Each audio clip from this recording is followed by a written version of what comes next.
신인간혁명 29권 이케다 다이사쿠 원유. 감옥에서는 독방에 갇혀 고문에 가까운 조사를 받았습니다. 가족도 만나지 못하고 편지도 허락되지 않았습니다. 편지는 바깥 세상과 소통하는 중요한 수단이지만 허락되지 않아 괴로웠습니다. 그 어려움은 강철 같은 불굴의 의지를 단련시켰다. 니치렌 대성이는 새는 불에 달구어 두드리면 검으로 되고 어서 958쪽라고 말씀하셨다. 늙은 투사는 타인을 섬세하게 배려하는 사람이었다. 대화하는 중간중간에 몇 번이나 과자를 권했다. 인도의 과자입니다.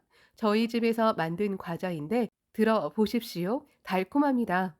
신이치가 고맙다고 인사하고 이야기를 이어가려고 하자 나라야는 아까부터 전혀 드시지 않았습니다. 라고 항의했다. 아, 지금은 대화가 중요하니까요. 한창 탐구하고 학습하는 중이라. 라고 대답하자 불굴의 사람의 상냥한 웃음이 신이치를 감쌌다. 마음이 강한 사람이기에 타인에게 다정할 수 있다. 신이치는 신조가 무엇인지 물었다. 시대에 따라 바뀌었지만 지금은 간디의 사상이 저의 신조입니다. 그것은 석존의 가르침에도 통합니다. 그 사상은 무릎까지 오는 반바지에 위에는 아무것도 입지 않은 반나체의 간디와도 같은 알몸뚱이 사상이라고 할 수 있습니다. 알몸뚱이 사상. 신이치는 이 말이 내포하는 의미가 깊다고 생각했다. 이대 올로기로 무장하고 인간을 압박하는 갑옷과 같은 사상이 아니다.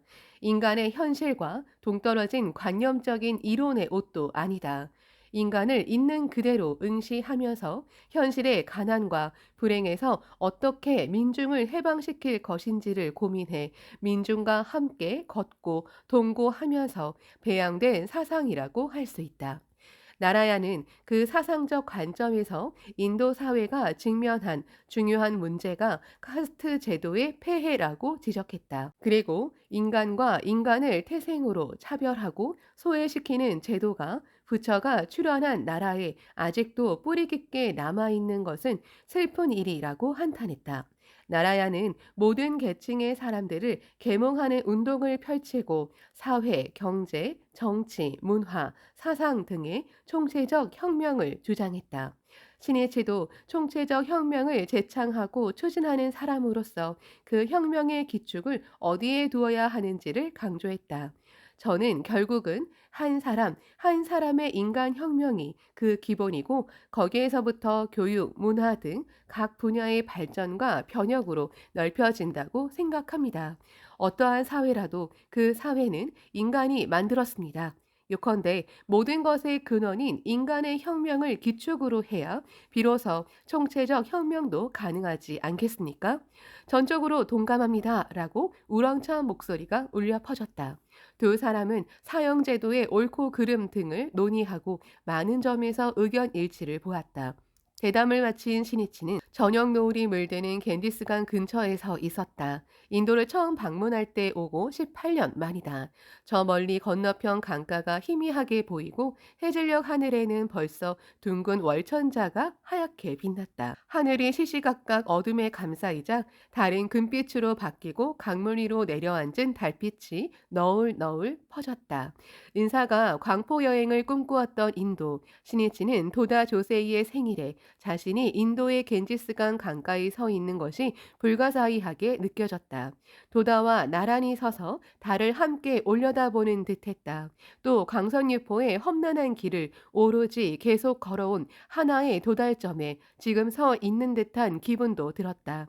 도다의 뒤를 이어 제3대 회장에 취임하고부터 19년 온갖 사태를 만났다. 어떻게 하면 난국을 헤치고 나가 새로운 창가의 대도를 열 수 있을지 고뇌하고 또 고뇌하다 잠들지 못하는 밤을 보내기도 했다. 기진맥진하여 몸을 일으키기조차 힘겨울 때도 있었다. 그런 때도 언제나 도다는 신이치의 마음속에 있었다. 그리고 엄해의 질타가 울려 퍼졌다.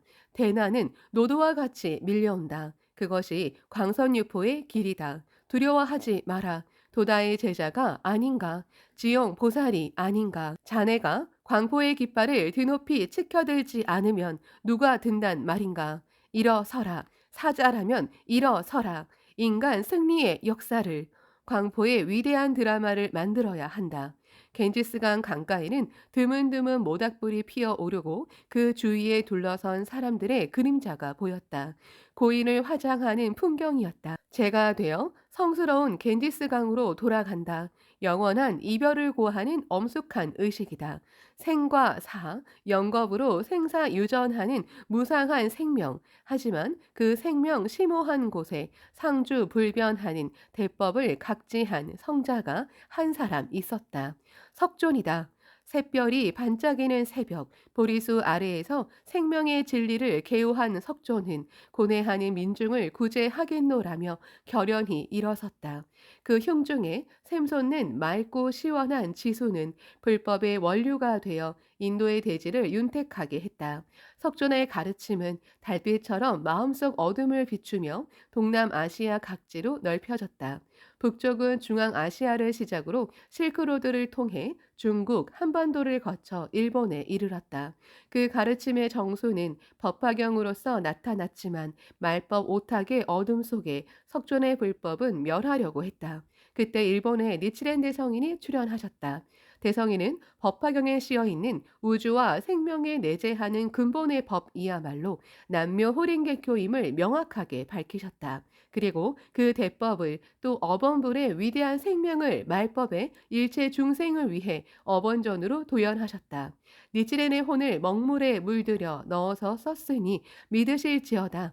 부처의 어인은 법화경이며 니치렌의 혼은 바로 남묘 호랭개교이니라. 어서 1124쪽. 이에 니치렌이 어떠한 불가사의한 일인지 용수, 천친 등 천태, 묘락 등조차도 나타내시지 않았던 대만다라를 말법 200여 년경에 비로소 법화 홍통의 기치로서 나타내 드리느니라. 어서 1243쪽. 대성인은 탁세 말법에 지용보살의 선구로서 홀러 몇 번 유포를 위해 투쟁을 일으키고 세계 광선유포를 말제자에게 의탁하셨다. 그리고 700년 뒤에 창가학회가 출연해 광포의 대법전을 펼치기 시작했다. 이것은 니치렌과 동일한다면 지용의 보살이 아니겠느뇨. 어서 1360쪽라는 말씀처럼 현대에 출연한 지용 보살이다. 니치렌 대성인은 관심 본전초에서 지용 보살은 말법의 초에 나오시지 않겠느뇨. 어서 254쪽라고 분명히 말씀하시고 지용 보살이 출연하는 구체적인 양상에 대해 마땅히 알지어다. 이 사보살이 절복을 나타낼 때는 현황이 되어 우왕을 개책하고 어서 254쪽라고 말씀하셨다. 말법의 지용보살이 절복을 할 때에는 현황, 다시 말해 제가의 현명한 지도자가 되어 미쳐 날뛰는 격동의 사회에 출연한다고 말씀하셨다. 우왕을 개책이라는 말씀은 사회에 군림하면서 민중을 불행하게 만드는 권위, 권력의 잘못을 바로잡는다는 의미이다. 주권 재민인 오늘날에는 각계 지도자를 비롯해 전 민중의 흉중에 정법을 세워 불법이 설하는 생명 존엄의 천리와 자비의 정신을 바탕으로 사회 개혁과 건설에 매진하는 것을 의미하리라. 요컨대 입정 안국의 실현이다. 홍교라는 광선유포의 활동은 입정 안국을 이루어야 완결된다.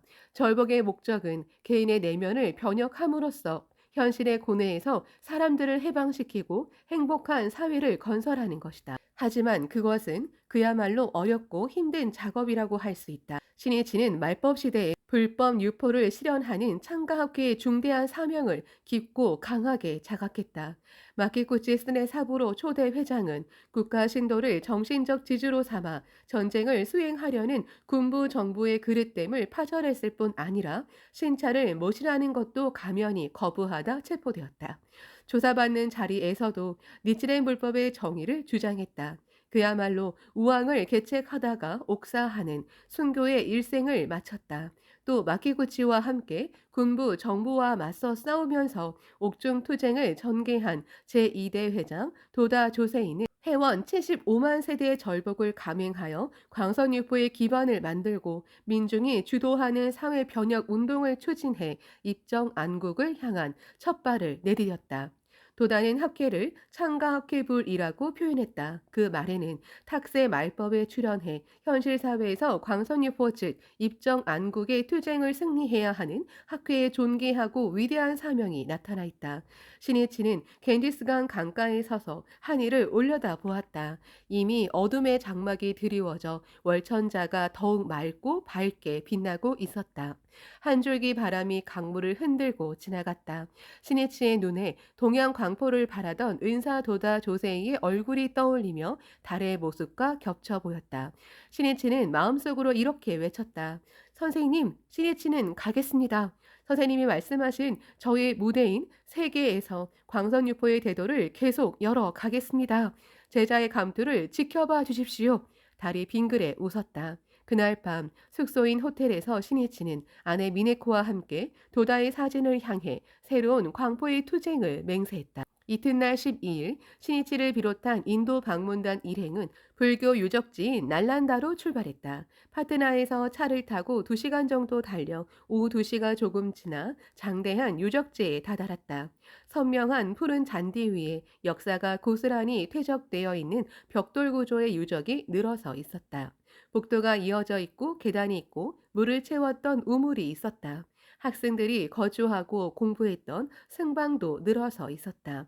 5세기 굽타 왕조의 쿠마라 굽타 1세가 승원으로서 창건해 차례차례 증축 확대했다고 한다. 그리고 하르샤 왕조를 거쳐 12세기 말 팔라 왕조까지 700년 동안 번영하면서 불교를 연구하는 대학이 되었다. 안내원의 이야기로는 날란다의 날라는 지식을 상징하는 연꽃을 다는 전수하다를 의미한다고 한다. 이곳에는 인도뿐 아니라 아시아 각지에서 학생들이 찾아왔는데 최고 절정기에는 1만 명이나 되는 학생과 1000명이나 되는 교수가 모여 불법을 연찬했다. 계산해보면 교수 1명당 학생이 10명으로 소수 인원으로 수업이 이루어졌음을 짐작할 수 있다. 사제 간의 대화로 한 사람 한 사람과 혼의 촉발을 도모한다. 여기에 인간 교육의 원점이 있다. 또 사제 간의 대화로 불법의 법리는 세계로 넓혀졌다. 날란다 유적지의 안내원이 이렇게 설명했다. 승원에 입학하면 1년 동안은 학생에게 개인 방과 침구, 책상을 지급합니다. 하지만 학문 연구가 진행될수록 공동으로 사용하게 되고 졸업할 때에는 진리만을 위해 살아가는 사람이 되어 떠난다고 합니다. 요컨대 정신을 단련해 물질 등에 현혹되지 않고 예심으로 법을 구도하는 인격을 확립했다는 뜻이다. 인격을 연마하지 못하면 아무리 지식을 습득해도 진정으로 교육을 받았다고는 할 수 없다. 도다 조세이는 창가학회를 교사 없는 종합대학이라고 표현했다. 불법의 법리를 배우고 인간의 길을 탐구하는 학회 조직은 행복과 평화를 창조하는 민중대학이라고 할 수 있다. 신이치는 이 교사 없는 종합대학이 인간교육의 장으로서 시대와 더불어 반드시 더욱더 크게 빛나리라고 확신했다. 날란다 불교 유적지를 견학한 일행은 파트나로 돌아가는 길에 휴게소에 들렀다. 손목 시계를 보니 오후 5시 30분이었다. 수염을 기른 휴게소 주인이 어디서 왔냐고 물었다. 나이는 40살 전후로 보였다. 신이치가 일본에서 왔다고 말하자 주인이 놀랐다는 듯이 두 팔을 벌렸다. 그렇다면 저희 집에 꼭 들렀다 가십시오. 바로 이 앞입니다. 후이는 고맙지만 곧 저녁을 먹을 시간이므로 가족분에게 폐가 될 듯합니다. 아닙니다. 가족도 크게 환영할 것입니다. 인도에서는 손님과 교사와 어머니는 신이라고 하기 때문에 신을 경배하듯이 손님을 환영합니다.